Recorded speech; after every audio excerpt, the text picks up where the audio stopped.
Votre rendez-vous juridique. Nul n'est censé ignorer la loi avec Avocazur, barreau de Draguignan.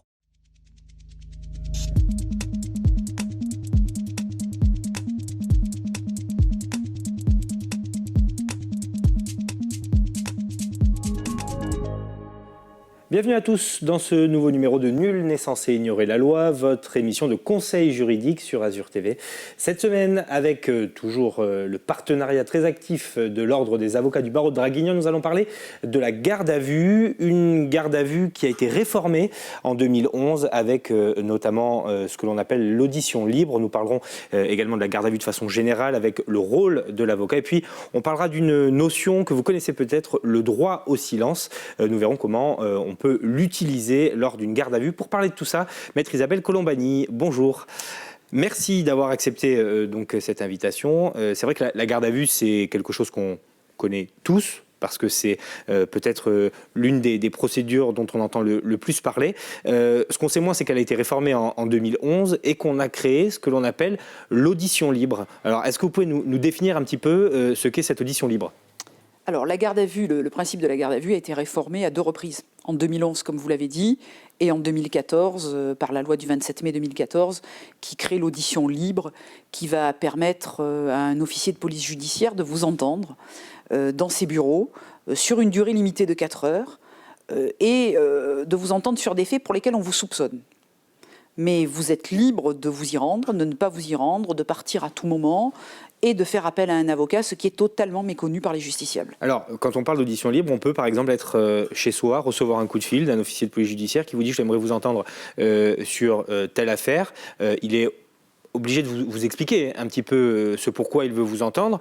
Et le premier écueil qu'on peut signaler, c'est que on n'a pas toujours le réflexe de venir avec un avocat parce que quand on se fait signifier une mise en garde à vue, c'est tout de suite beaucoup plus martial, beaucoup plus anxiogène pour le justiciable. Là, on peut se faire piéger par cette audition libre. Vous pouvez d'autant plus vous faire piéger que le système est pervers. Très souvent, l'officier de police judiciaire va vous téléphoner en vous disant « passez à la brigade, nous avons besoin de vous entendre pour un sujet vous concernant ». Donc déjà le principe, c'est qu'il ne faut pas répondre favorablement à ce type d'invitation, puisque vous avez le droit de refuser.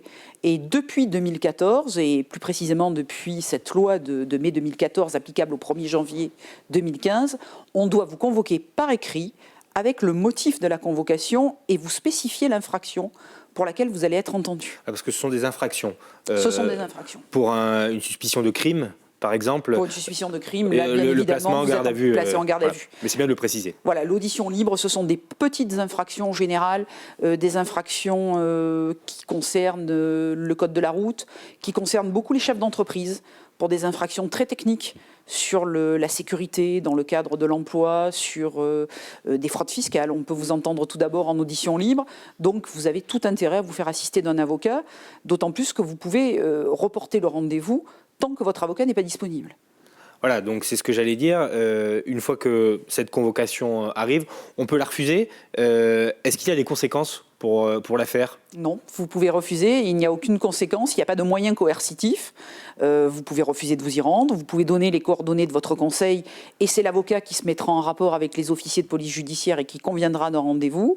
Et vous avez comme ça le temps de préparer votre audition et de travailler avec votre conseil sur éventuellement les choses qu'on peut vous reprocher.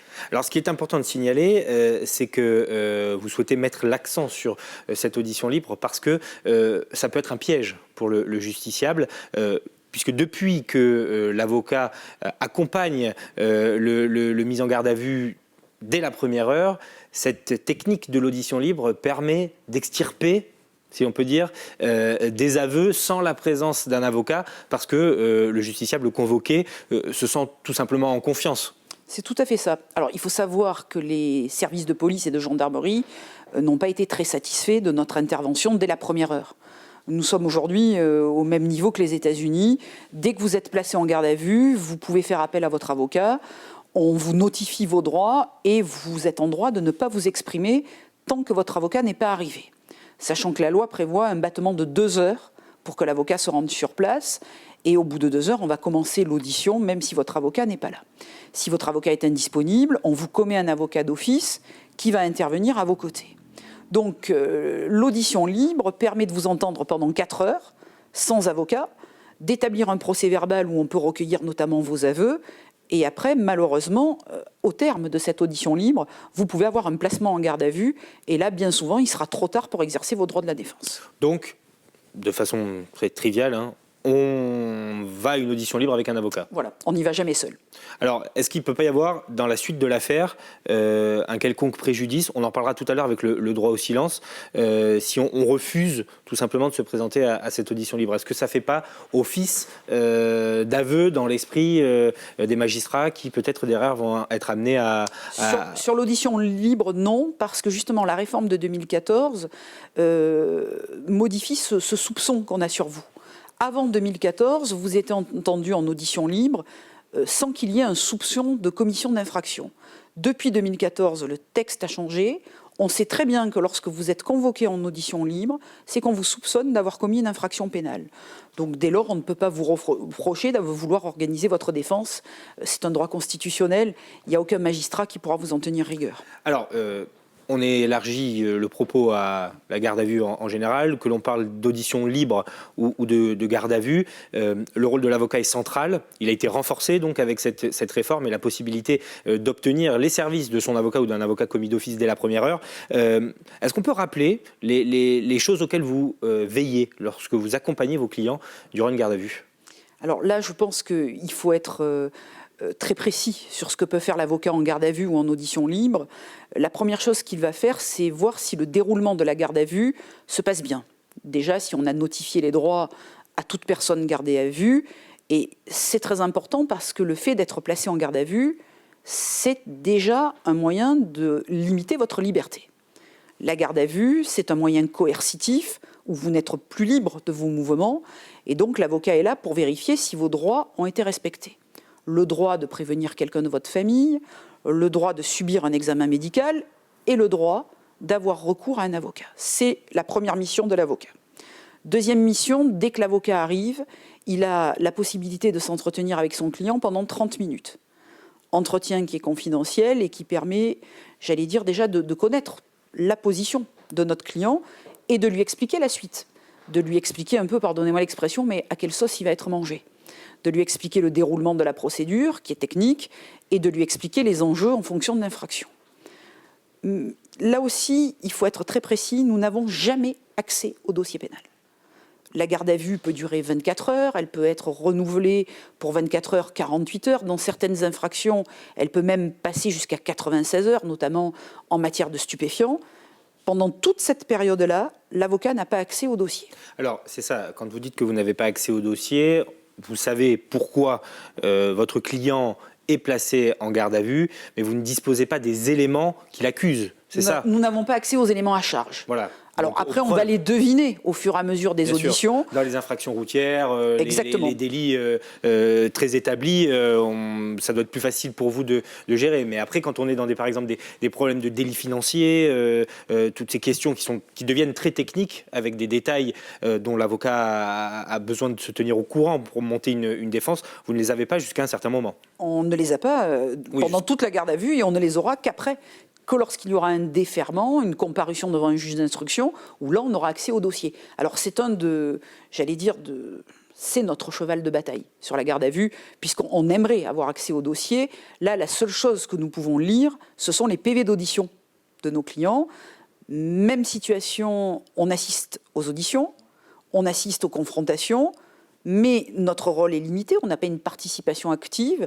La seule chose que nous pouvons faire, c'est poser des questions en fin d'audition et en fin de confrontation. Vous contrôlez évidemment aussi la procédure. Oui, on contrôle le déroulement que de la procédure. Tout est fait dans les règles. Tout à fait. Question un peu vicieuse, est-ce que vous n'avez pas intérêt de temps en temps à laisser passer un vice de procédure pour pouvoir après le plaider? On n'a pas forcément intérêt à le faire passer parce qu'il faut savoir que lorsqu'il y a un vice dans la garde à vue, lorsqu'on peut trouver un vice de procédure et que la garde à vue est nulle, elle va entraîner la nullité de toutes les auditions postérieures. Donc il est intéressant de le souligner. Et là, on le souligne d'une façon qui est quand même très consensuelle. On doit faire des observations écrites qui figurent au dossier. Et à partir de ce moment-là, toutes les auditions du client seront nulles. Alors, vous pouvez aussi conseiller à votre client de se taire, le droit au silence. On le sait peut-être pas, mais quand on est placé en garde à vue, on a le droit de conserver le silence. Alors, il faut l'utiliser avec intelligence et parcimonie, hein, parce que se taire pour se taire, c'est pas toujours payant. Mais il vous est arrivé de conseiller à vos clients de se taire, d'utiliser ce droit au silence, lorsque justement on n'a pas vraiment idée de ce qu'il y a dans le dossier, que ça peut s'avérer très technique et qu'il vaut mieux se taire pour ne pas commettre d'impair. Alors, un bon avocat pénaliste va conseiller au client de faire son droit au silence.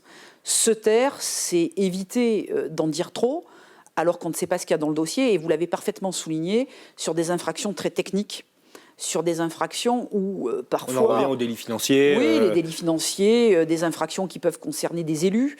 Vous avez une enquête préliminaire qui est mise en place par les officiers de police judiciaire qui parfois dure 1 an.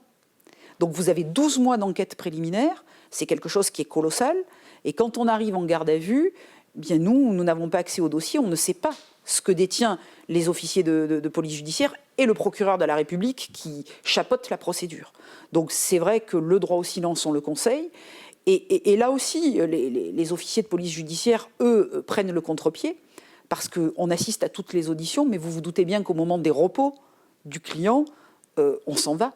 On le laisse seul, et là il n'est plus interrogé, mais je peux vous dire par expérience, et je l'ai vécu dans des dossiers personnels, que très souvent les officiers de police disent à nos clients « mais c'est fou, ce que vous fait faire votre avocat, c'est terrible, vous allez avoir des répercussions, on vous en tiendra rigueur, parlez... » Il y a un petit jeu psychologique qui s'installe. Exactement. Et il faut que le client soit assez fort pour résister. Parce que vous dites qu'on ne tiendra pas rigueur. On n'en tiendra pas rigueur. Et lorsque parfois certains magistrats dans les tribunaux correctionnels font le reproche à la personne qui est là pour s'expliquer en disant « mais monsieur ou madame, vous auriez pu vous expliquer avant, on vous a donné l'occasion en garde à vue, vous l'avez refusé », très vite l'avocat intervient, le fait acter et c'est censuré. La Cour de cassation s'est prononcée là-dessus. On ne peut pas sanctionner quelqu'un pour avoir exercé son droit au silence en garde à vue. Et ça paraît... alors, on peut le lire de deux façons. Ça paraît d'un côté évident quand le dossier est très touffu, très technique, quand les faits reprochés sont graves, ne serait-ce que pour pouvoir préparer sa défense et éviter de dire des choses qu'on n'a pas envie de dire, parce que c'est éprouvant aussi, hein, une garde à vue. On peut lâcher des choses sans véritablement les penser. Mais d'un autre côté, on peut se dire aussi que ça rend suspect la personne qui se tait. Alors, c'est certain que si vous êtes dans une procédure de flagrant délit, vous taire va vous rendre forcément suspect et on va peut-être vous reprocher de ne pas participer à la manifestation de la vérité. Mais là encore, l'exercice du droit au silence, on le fait dans des infractions très très particulières. Il faut savoir que parfois, ça nécessite un travail approfondi.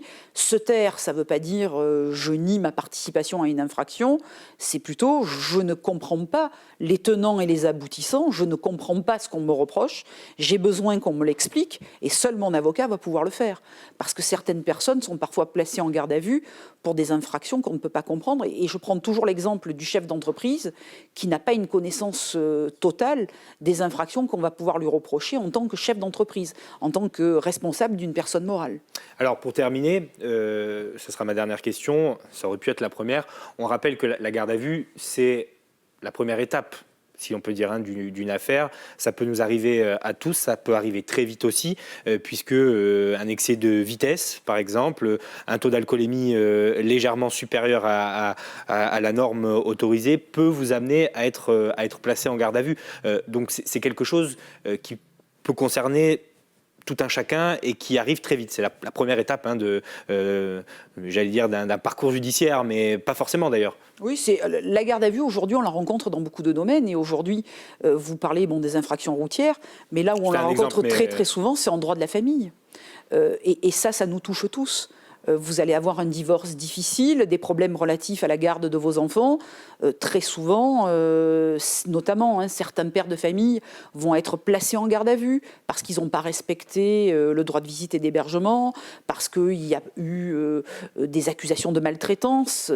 Ça, c'est le quotidien. c'est le quotidien de l'avocat et ça va malheureusement peut-être devenir le quotidien du justiciable. Et il faut savoir qu'un dossier pénal, même un petit dossier correctionnel, se perd ou se gagne au moment de la garde à vue. Merci beaucoup, Maître Colombani, pour toutes ces précisions donc, sur la garde à vue. Vous l'avez vu, c'est un dossier qui nécessite pas mal d'explications. Audition libre, ayez recours à un avocat. Merci à vous, merci de nous avoir suivis. On se retrouve évidemment pour un prochain numéro de Nul n'est censé ignorer la loi sur Azur TV. Merci à tous et très bonne suite de programmes sur Azur TV.